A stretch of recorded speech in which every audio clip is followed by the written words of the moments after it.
So, Mr. Wolf de Prix, we are here in Venice at the 10th Biennale of Architecture, and you are the commissioner of the Austrian pavilion.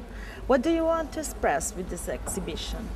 The topic of this Biennale is a very interesting one, namely the city. And I like that this topic is brought to the forefront of the architectural discussion. For me, it was a possibility to develop a concept as a point of departure. I decided to not to make an exhibition about real city plans or facts, which is done in the Arsenale. I was looking for manifestos which were written and built or drawn by Austrian architects, and so I decided to rebuild the city in space frame of Kiesler together with his manifest, and as a contribution as a contribution for the concept of vertical cities and changeable cities, and Hans Holland's aircraft carrier, which represents the topic form, discusses the city with stringent boundaries and density. And as the third paradigm for building up a city, I invited Gregor Eichinger to define network, because network is gluing together the space and form. And what he did, you can see it's the nucleus of a city, a bar, and on the table he explains his project, networking in a part of Vienna. But in practical terms, what's your personal idea for the future city? It's what I said is this is the point of departure for an upcoming symposium where we will discuss the future of the city, which in my opinion can be compared with our brain. As development of a city is nothing else than the three-dimensional system of our brain. How we are thinking can be compared with the development of even a megacity. That means that the synapses are not connected, means the districts are not, every district is connected with every district, every person is connected with every person. That's not the way how our brain is working.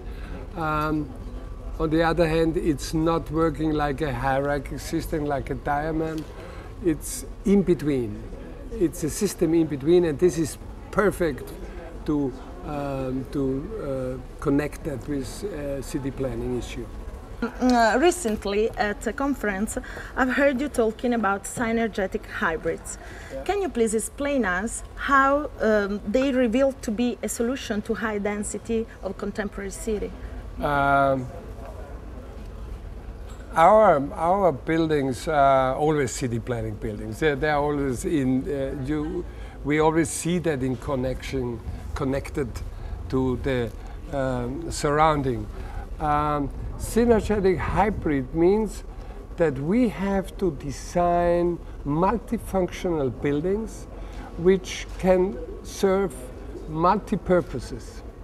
So it's not one building with one function, but one building with many functions.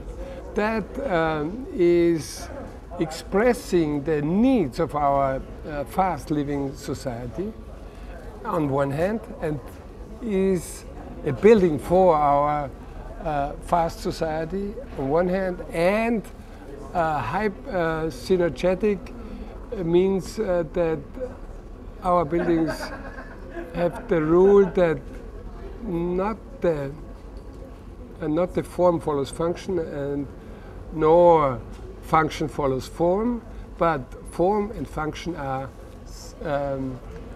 connected, synergetic connected. Coop Himmelb buildings are known to be quite complex and dynamic. I think about the project for BMW or the European Central Bank in Frankfurt. Which role does digital technology have in your work? Yeah, okay, without our tool, the computer, we would not be able to build such complex buildings in time and in budget. Because even the structural calculation would take us years to do so. Now, because of the digital technology, it speeds up the process of planning. On one hand, and on the other hand, it helps us to generate new shapes and forms, which and translate it into reality at the same time. And what about construction? How do you manage the relationship with contractors? I mean, it's hard to find companies who want to realize your complex ideas. The greatest enemies of architecture nowadays is the building industry, because they are not willing to go along with the ideas of architects, inventing new systems and new solutions for the buildings we are planning. Therefore, they try to kill the projects by asking for too much money because they are too lazy to think. So but nevertheless, BMW is being built. The European Central Bank will be built. Lyon will be built. But because of the laziness of this industry,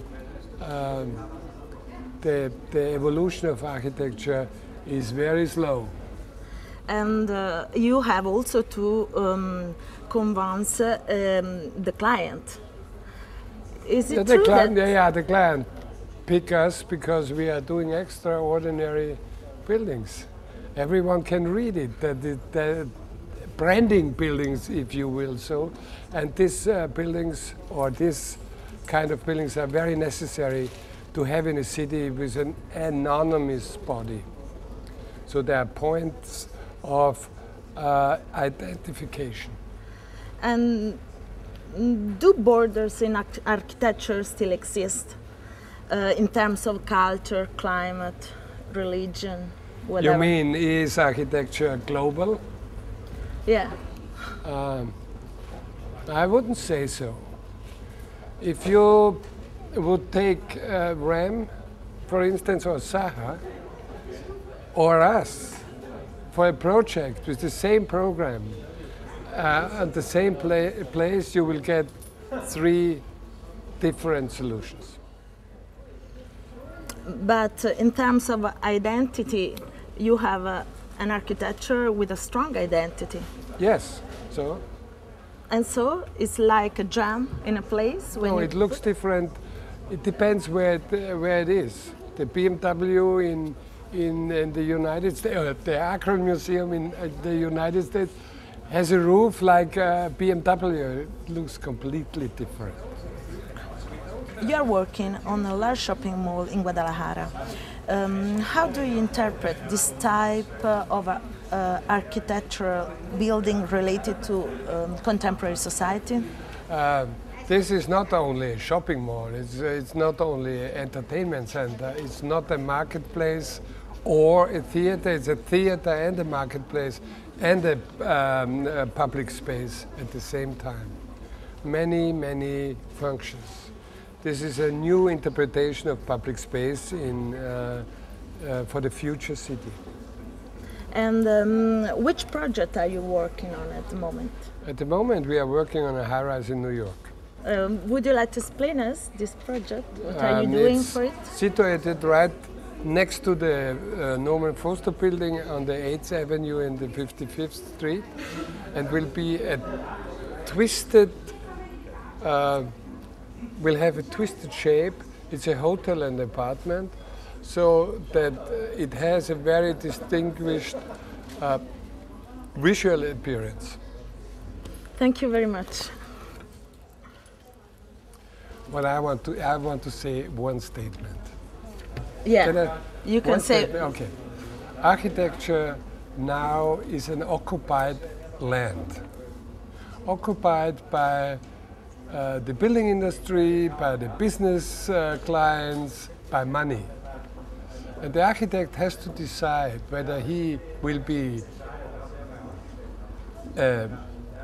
go in the Widerstand, resistance, yeah? Resistance. So the architect has to decide whether he will go into the resistance, or will he be betrayer, or will he be on the side of the money. And I think good architecture only can exist when the architect decides to go into the resistance. And now you are in the resistance. All good architects are in resistance, because otherwise they are making commercial architecture. Thank you very much.